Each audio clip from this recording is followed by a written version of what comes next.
So let's consider the nature of in here in a little more detail. And this begins with the work of Karl Pribram again. We perceive the world out there, say through vision. Light reflects off the car, it's reflected into our eyes, and what happens? Well, in Pribram's model, what happens is that the image that's focused on our retina is made into holograms, little fragments of holograms. And those little fragments of holograms are processed all over the visual cortex. And what we do is we take those fragments of holograms that we perceive from the outside, and we take them out to what I'll call local memory. This is things that we have learned about. And we find something in local memory that matches the hologram fragment that we receive from the outside. And we bring that fragment back and a bunch of other fragments. And we take all those fragments and we project them back out of our eyes. 90% of the nerves in the optic nerve begin at the retina and end in the brain, but 10% of them begin in the brain and end in the retina. And it is that projected image that is what we perceive.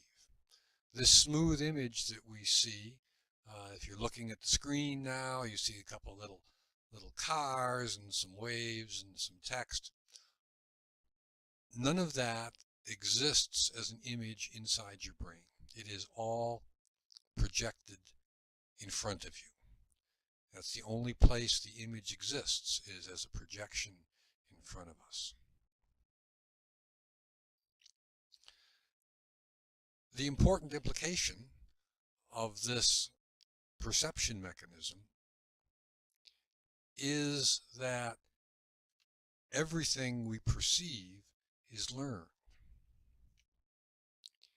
If we have not learned it, or if we have not learned something close, then we simply cannot perceive it. Now, when I say this in live classes, this always provokes a lot of discussion about whether that's true or not. And it's very interesting discussion, but we won't do that just now. I will just leave it that even at the basic physical sense level, we have to learn things before we can perceive them. And we can always learn things, and we always do, so we can perceive more and more. But we have to learn it first. Well, that's important, but we need to go a little further to understand how our world works. We also learn a lot of other things about our world when we're learning about them. We learn to recognize things. There's a car, there's a tree, there's a chair. But we also learn the meaning. Is this safe? Is this dangerous? Does it make me feel good? Does it make me feel bad? And we learn our normal behavior. So recognizing the physical thing or the physical situation, what it means to us, how we feel about it, and what our habitual response is, are all learned. And when we perceive something, we get all of that stuff all at once. So that when we perceive something, we are acting on it before it gets to our cerebral cortex, before we are conscious of thinking about it. Now, this is a very useful mechanism. Humans have done pretty well living in the world. Humans can live anywhere, and a big contributor to why we can be successful anywhere is this learned reality mechanism.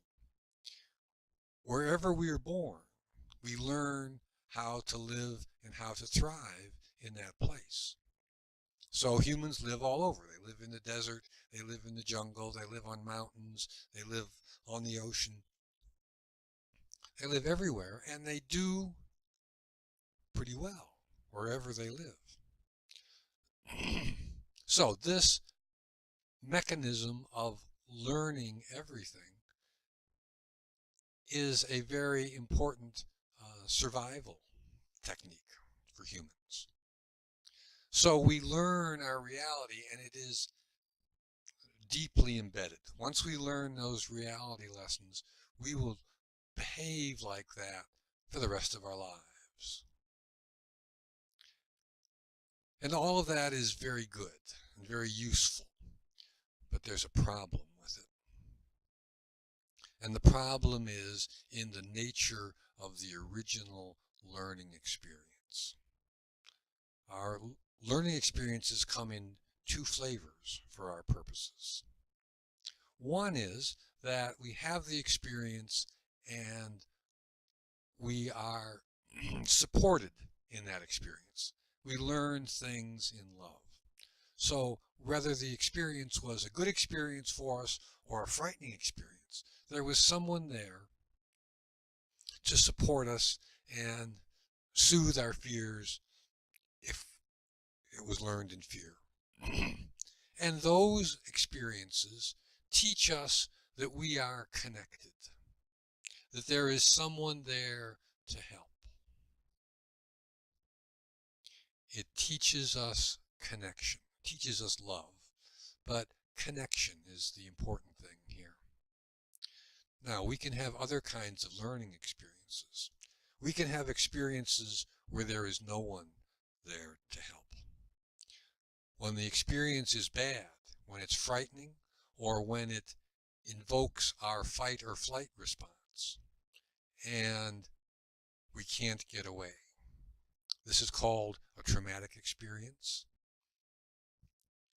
Or even when we are afraid and there was no one there to soothe our fears. This is unresolved fear and trauma. And this kind of experience teaches us two kinds of very important things. One is it teaches us that we are separate and isolated. There was no one to help. No one will come to help. You're on your own. The other thing it teaches us is that that fearful experience is the normal way things are. We're very good at learning about reality, and whatever our experience is what we believe is reality. So if we have an experience in unresolved fear and trauma, we believe that that's the way it's supposed to be. And we will, throughout our lives, work to recreate that experience, that bad, dangerous experience, because at a very fundamental level, we believe that's the way it's supposed to be.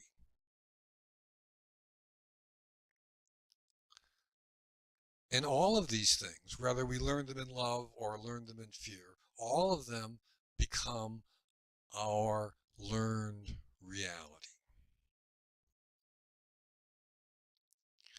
So, what that means is that the world that we really live in is entirely constructed from what we have learned, for better or for worse. The actual world that we live in every day, all of it, all the good stuff, the bad stuff, all of it is really built from our local learned experience. And if we learned a lot of our world in fear, then the picture is like what I've drawn here on the slide. It looks like there is a big box around our world, and we are isolated inside that box. This makes for a pretty dark reality. If we are not connected to people, then it's okay to exploit them. And besides, we believe they're probably dangerous anyway, so we should hurt them before they have a chance to hurt us.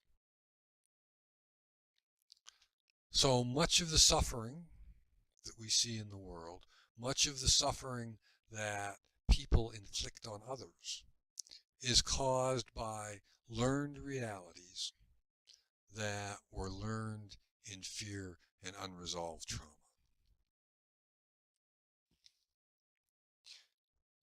Now, if we learn a lot of our reality in love, we are supported in our learning experiences, then our world can look more like what's really out there. It can look like there is connection to all that is.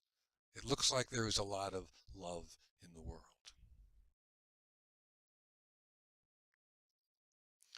So, the final whole worldview is the combination of the out there and the in here.